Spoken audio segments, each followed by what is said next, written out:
ঢাকার রাস্তায় শীঘ্রই দেখা যেতে পারে ব্যাটারি চালিত নতুন এক ই রিক্সা। বাংলাদেশ প্রকৌশল বিশ্ববিদ্যালয় বুয়েটের একদল গবেষকের তৈরি এই রিক্সা পরীক্ষামূলকভাবে চলছে ক্যাম্পাসে। আপাতত শিক্ষার্থীরাই যাত্রী।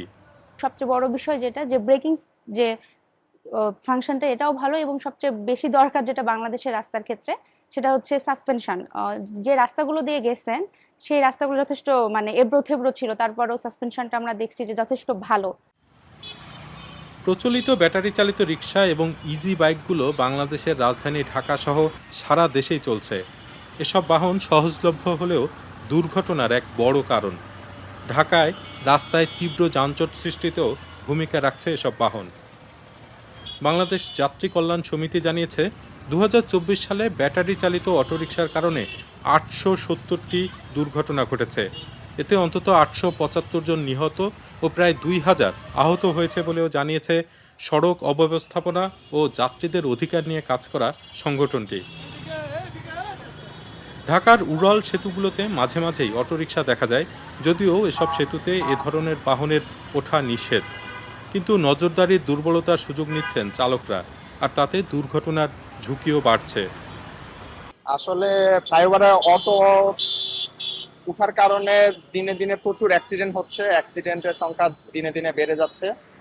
তো নিজ দায়িত্ব থেকে দেশের জন্য আমরা ফ্লাইওভারে এই ঝুঁকিপূর্ণ যানটা যাতে চলাচল করতে না পারে তার জন্য আমরা চেষ্টা করে যাচ্ছি। আমরা আমাদের মতো অটো আটকে রাখছি, তাদেরকে বুঝাচ্ছি এবং পরবর্তীতে ছেড়ে দিচ্ছি। নতুন ই রিক্সা কি সড়ক দুর্ঘটনা রোধে ভূমিকা রাখতে পারবে? এর বিশেষত্বই বা কি? বুয়েটের যন্ত্রকৌশল বিভাগের অধ্যাপক মোহাম্মদ এহসান ডয়চে ভেলেকে জানান রিক্সাটির সুরক্ষা ব্যবস্থা সম্পর্কে। আমরা বাইরে থেকে গাড়ির অনেকগুলো পরিবর্তন দেখবেন, যেমন এটার সাথে সেফটি গ্লাসের উইন্ডশিল্ড আছে, সাইডটাও গ্লাস দিয়ে আবৃত, সেফটি গ্লাস দিয়ে। আর হেডলাইটগুলো যখন বার করে নিয়ে আসা হয়েছে, সো বাইরে অন্যান্য গাড়ির মতোই হেডলাইট আউটসাইডে আছে। আপনারা যদি ব্রেকটা দেখেন তাহলে সামনের চাকায় দেখেন ডিস্ক ব্রেক যুক্ত আছে, হাইড্রোলিক ডিস্ক ব্রেক। আবার পিছনের চাকায় আমাদের হাইড্রোলিক ব্রেক আছে, সো 3 চাকায় ব্রেকটা আছে। আর আপনারা দেখবেন এখানে সব লাইট ইন্ডিকেটর আছে, ডাইনে বায়ের পিছনের রিভার্স লাইট অথবা ফ্রন্ট লাইট, যাতে ভিতর থেকে গাড়ির মতোই ইন্ডিকেটরগুলো ইউজ করা যাবে। এই ই রিক্সা এখনও ঢাকার রাস্তায় চলাচলের অনুমতির অপেক্ষায় রয়েছে।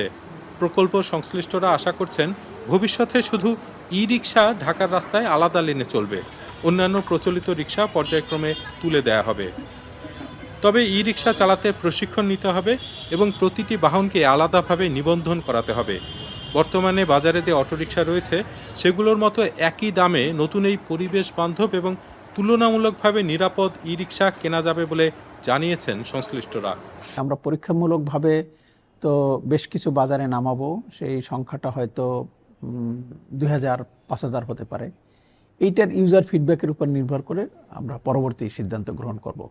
আর এটা আসলে যত্রতত্র সব জায়গায় চলবে না, এটা মেইন রোডে না, এগুলো লেন বা বাই লেনে এগুলোতে চলবে।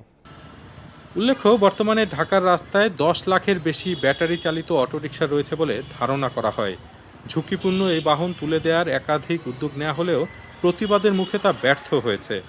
নতুন ই রিকশার চালক হিসেবে বর্তমানে যারা অটোরিকশা চালাচ্ছেন তাদের অগ্রাধিকার দেওয়া হবে, তবে প্রশিক্ষণ বাধ্যতামূলক।